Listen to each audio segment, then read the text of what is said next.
Good evening friends. आज की update कुछ इस प्रकार से। आज हम बात करेंगे रूस के राष्ट्रपति व्लादिमीर पुतिन की। रूस के राष्ट्रपति व्लादिमीर पुतिन इस साल भारत के दौरे पर आने वाले हैं। भारत साल 2026 में ब्रिक्स शिखर सम्मेलन की मेजबानी करने जा रहा है।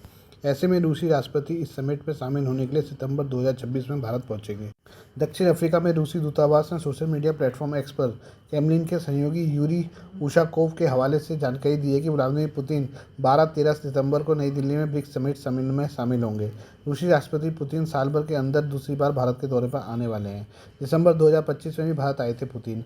भारत ने इस साल 13 जनवरी 2026 को ब्रिक्स समूह की अध्यक्षता संभाली है। 14 जनवरी के आसपास भारत के विदेश मंत्री एस जयशंकर ने इस समिट से जुड़े आधिकारिक थीम, लोगो और वेबसाइट का शुभारंभ किया था।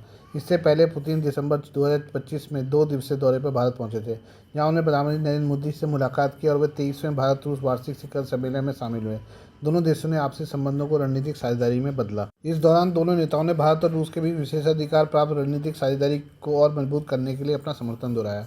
भारत और रूस के शीर्ष नेतृत्व ने इससे लंबे समय से चले आ रहे दोनों देशों के संबंध की खासियत पर जोर दिया, जो आपसी भरोसे, एक दूसरे के खास राष्ट्रीय हितों का सम्मान और रणनीतिक मेल है। उन्हें इस बात पर जोर दिया कि साझा जिम्मेदारियों वाली बड़ी ताकतों के तौर पर वह जरूरी संबंध वैश्विक शांति और स्थिरता का सहारा बना हुआ है। इसे बराबर और कभी न बंटने वाली सुरक्षा के आधार पर सुनिश्चित किया जाना चाहिए। समिट के दौरान दोनों नेताओं ने राजनीतिक और रणनीतिक, सैन्य, सुरक्षा, व्यापार और निवेश, ऊर्जा, विज्ञान और तकनीक, न्यूक्लियर, स्पेस, संस्कृति, शिक्षा, मानवीय सहयोग समेत कोऑपरेशन के सभी क्षेत्र में फैले कई तरह के आपसी फायदे वाले भारत रूस संबंधों को सकारात्मक मूल्यांकन किया। भारत के साथ व्यापार बढ़ाना चाहता है रूस। राष्ट्रपति पुतिन और पीएम मोदी ने संतुलित और सस्टेनेबल तरीके से द्विपक्षीय व्यापार को बढ़ाने के अपने कॉमन एम्बिशन को फिर से कंफर्म किया, जिसमें रूस को भारत का एक्सपोर्ट बनाना, औद्योगिक सहयोग को मजबूत करना, नई तकनीक और निवेश साझेदारी बनाना, खासकर उच्च स्तरीय तकनीकी क्षेत्र में और अधिक सहयोग के नए रास्ते और तरीके ढूंढना शामिल है। उन्होंने 2030 तक भारत रूस आर्थिक सहयोग के रणनीतिक क्षेत्र के विकास के लिए प्रोग्राम 2030 को अपनाने का स्वागत किया। आइए बात करें ऑपरेशन सिंदूर की। ऑपरेशन सिंदूर को 1 साल पूरे हो चुके हैं। पिछले साल 1 मई से 10 मई के बीच भारतीय सशस्त्र बलों ने पाकिस्तान पर जबरदस्त हमले कर उसे घुटने टेकने पर मजबूर कर दिया था। पाकिस्तान में हालात इतने गंभीर हो गए थे कि उनकी सेना के director general military operation DGMO को भारत को फ़ोन कर संघर्ष विराम की गुहार लगानी पड़ी थी। अब वहीं पाकिस्तान ऑपरेशन सिंदूर को लेकर भारत के खिलाफ झूठे दावे और दुष्प्रचार कर रहा है। इस दौरान पाकिस्तानी सेना के एक अधिकारी ने दावा किया कि उनकी फतह-1 मिसाइल ने भारत के 2 एयरबेसों को तबाह कर दिया था, जबकि वास्तविकता यह है कि पाकिस्तानी सैन्य अधिकारी ने जिन एयरबेसों का नाम बताया वो दुनिया में मौजूद ही नहीं है। भारत के खिलाफ दुष्प्रचार कर रहा पाकिस्तान ने भारत के ऑपरेशन सिंदूर के जवाब में ऑपरेशन बुनियान उल मरसूस लॉन्च किया था। इस दौरान पाकिस्तानी सेना ने जम्मू कश्मीर, पंजाब, राजस्थान, गुजरात के कुछ इलाकों में भारतीय हवाई क्षेत्र का उल्लंघन किया था। उन्होंने भारत पर हमले के लिए फतह-1 गाइडेड आर्टिलरी रॉकेट का भी इस्तेमाल किया था, जिसे पाकिस्तानी सेना ने 10 मई 2025 को दागा था। हालांकि भारत ने इन दोनों रॉकेटों को भारतीय हवाई क्षेत्र में पहुंचते ही अपने एयर डिफेंस सिस्टमों के जरिए तबाह कर दिया था। इसके बाद भी पाकिस्तानी सेना झूठे दावे करने से बाज नहीं आ रही है। पाकिस्तानी सैन्य अधिकारी ने क्या दावा किया? पाकिस्तानी सेना के अधिकारी कैप्टन मुनीब जमाल ने एक स्थानीय चैनल को दिए इंटरव्यू में ऑपरेशन सिंदूर के दौरान फायर किए गए फतह-1 मिसाइल को लेकर अजीबोगरीब दावा किया है। इस गाइड का दावा है कि वह इस वक्त फतह-1 मिसाइल लॉन्च करने वाले ऑपरेशन का हिस्सा था। उसने दावा किया कि वो फतह-1 मिसाइल ने 2 भारतीय ठिकानों राजौरी एयरबेस और मामून एयरबेस को सफलतापूर्वक निशाना बनाया, लेकिन असलियत यह है कि ये एयरबेस धरती पर मौजूद ही नहीं है। राजौरी जम्मू कश्मीर का जिला जरूर है, लेकिन वहाँ भारतीय वायुसेना का कोई भी ऑपरेशनल एयरबेस मौजूद नहीं है। वहीं मामून पंजाब के पठानकोट के पास स्थित एक सैन्य छावनी कैंटोनमेंट क्षेत्र है। जब इंटरव्यू ले रहे शख्स ने पाकिस्तानी सैन्य अधिकारी से पूछा कि क्या फतह-1 मिसाइलों ने अपने तय लक्ष्यों को सफलतापूर्वक भेजा था, तो कैप्टन मुनीब जमाल ने जवाब दिया कि दोनों ही मिशन पूरी तरह सफल रहे। इंटरव्यू के दौरान उन्होंने कहा, हम 2 लक्ष्य दिए गए थे, राजौरी एयरबेस और मामून एयरबेस, और हमने सफलतापूर्वक उन पर हमला किया। स्थानीय सैन्य अधिकारी के इस बयान के बाद सोशल मीडिया पर लोग मजे ले रहे हैं। कई यूजर्स ने राजौरी एयरबेस और मामून एयरबेस में मिसाइल हमले के दावा करने वाले पाकिस्तानी सैन्य अधिकारी का मजाक उड़ा रहे हैं। एक्स पर एक यूजर ने लिखा, पुरातत्वविदों, नक्शा नवीसों, गूगल मैप्स और भारतीय वायुसेना ने मिलकर उस पौराणिक राजौरी एयरबेस और मामून एयरबेस को खोजने के लिए संयुक्त अभियान शुरू किया है। अगर किसी को भी उनकी जियो लोकेशन पता हो तो कृपया सरकारी अधिकारी को भेज दें। कहाँ मिला था फतह-1 मिसाइल का मलबा? पाकिस्तान ने दावा किया था कि उसने ऑपरेशन बुनियान उन मरसूस के तहत भारत के उधमपुर एयरबेस, पठानकोट एयरबेस और आदमपुर एयरबेस को निशाना बनाया था। इन हमलों के बाद हरियाणा के सिरसा के खेतों में से साथ ही राजस्थान के बाड़मेर और पंजाब के जालंधर से मिसाइल का मलबा बरामद किया गया। बाद में सितंबर 2025 में श्रीनगर की डल झील से एक मिसाइल का मलबा निकाला गया, जिसके बारे में माना जाता है कि वो फतह-1 मिसाइल थी। आइए हम बात करें भारतीय नौसेना की। भारतीय नौसेना ने 3 अप्रैल बंगाल की खाड़ी में विशाखापट्टनम में अपनी तीसरी परमाणु संचालित बैलिस्टिक मिसाइल पनडुब्बी SSBN INS अरिमन S4 को कमीशन किया।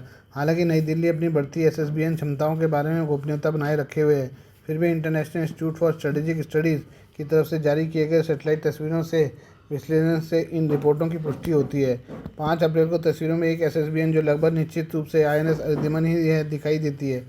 इस प्रथा को ड्रेसिंग ओवरऑल के नाम से जाना जाता है और ऐसा कभी कभार ही देखने को मिलता है। इससे पहले कि भारत की इस क्षमता के बारे में बात करें, SSBN को समझ लेना जरूरी है। SSBN का full form submersible ship ballistic nuclear होता है।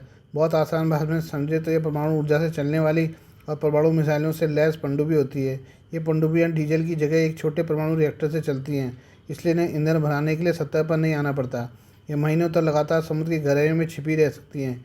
ये पनडुब्बियाँ SLBM यानी पनडुब्बी से बैलिस्टिक मिसाइलों को लॉन्च करने में सक्षम होती हैं, जो हज़ारों किलोमीटर दूर बैठे दुश्मन को तबाह कर सकते हैं। इन पनडुब्बियों को खोजना लगभग नामुमकिन होता है, इसलिए हम कह रहे हैं कि इसके हमले से चीन और पाकिस्तान को समझने का भी मौका नहीं मिलेगा। बहुत आसान और सरल शब्दों में समझे तो भारतीय नौसेना गुप्त रखकर दुश्मन को तबाह कर सकती है। भारतीय नौसेना में INS अरिमन S4 पहले से ही कमीशन किए जा चुके, जो INS अरिहंत S2 और INS अरिहंत S3 के साथ मिलकर काम करेगा। भारत की चौथी SSBN S4, जिसका नाम INS अरिसूदन रखे जाने की उम्मीद है, उसे अक्टूबर 2024 में लॉन्च किया गया था और अभी उसके समुद्री परीक्षण चल रहे हैं। इसका मतलब है कि भारत का समुद्री डिफेंस पूरी तरह से तैयार है। डिफेंस एक्सपर्ट्स का मानना है कि जब यह चौथी पनडुब्बी भी पूरी तरह से सेवा में आ जाएगी, तब भारत पहली बार वास्तविक कंटिन्यूड एट सी डेटरेंस CASD क्षमता से करीब पहुंच जाएगा। CASD का मतलब है कि कम से कम एक परमाणु हथियारों से लैस पनडुब्बी हर समय समुद्र में तैनात रहे, ताकि किसी भी संभावित दुश्मन को यह संदेश दिया जा सके कि भारत पर परमाणु हमला होने की स्थिति में जवाबी हमला निश्चित है। फिलहाल भारत की स्थिति ऐसी नहीं मानी जाती, क्योंकि जनवरी 2026 की कुछ सेटेलाइट तस्वीर में चारों पनडुब्बियां विशाखापट्टनम बंदरगाह पर एक साथ दिखाई दी थी। इससे संकेत मिलता है कि भारत अभी अपने SSBN बेड़े को पूरी तरह ऑपरेशनल बनाने की प्रक्रिया में है। इसलिए सिर्फ एक नई पनडुब्बी के भारतीय नौसेना में शामिल होने की घटना नहीं है, बल्कि यह भारत की उस रणनीतिक सोच का हिस्सा है जिसका मकसद एक विश्वसनीय परमाणु त्रिशक्तीय प्रतिरोधक क्षमता यानी न्यूक्लियर ट्रायड की पूरी तरह सक्षम बनाना है। परमाणु त्रिस्तरीय क्षमता का मतलब है जमीन, हवा और समुद्र तीनों माध्यमों से परमाणु हमला करने और जवाबी कार्रवाई करने की क्षमता। इनमें समुद्री क्षमता सबसे महत्वपूर्ण मानी जाती है, क्योंकि समुद्र में छिपी पनडुब्बियों को ढूंढ पाना बेहद कठिन होता है। यही वजह है कि SSBN को किसी भी देश की सेकेंड स्ट्राइक कैपेबिलिटी की रीढ़ माना जाता है। भारत की नई पनडुब्बी की क्षमता क्या है? भारतीय नौसेना की नई पनडुब्बी अरिदमन और आने वाली पनडुब्बी S4 नाम अभी नहीं रखा गया है, इस लिहाज से काफ़ी एडवांस है। इसमें 8 वर्टिकल लॉन्च ट्यूब हैं और पहले की पनडुब्बियों से लगभग 18 मीटर लंबी है, जिसकी वजह से इनमें ज़्यादा संख्या में मिसाइलें लगाई जा सकती हैं और तकनीकी क्षमता भी काफ़ी ज़्यादा एडवांस हो गया है। डिफेंस एक्सपर्ट्स मानते हैं कि भविष्य में आने वाली S5 श्रेणी की पनडुब्बियाँ भारत को और ज़्यादा मजबूत समुद्री परमाणु शक्ति प्रदान करेगी। इसके अलावा भारत भूमिगत पनडुब्बी सुविधा का निर्माण कर रहा है, जिसके बारे में जानकारी काफ़ी गोपनीय है।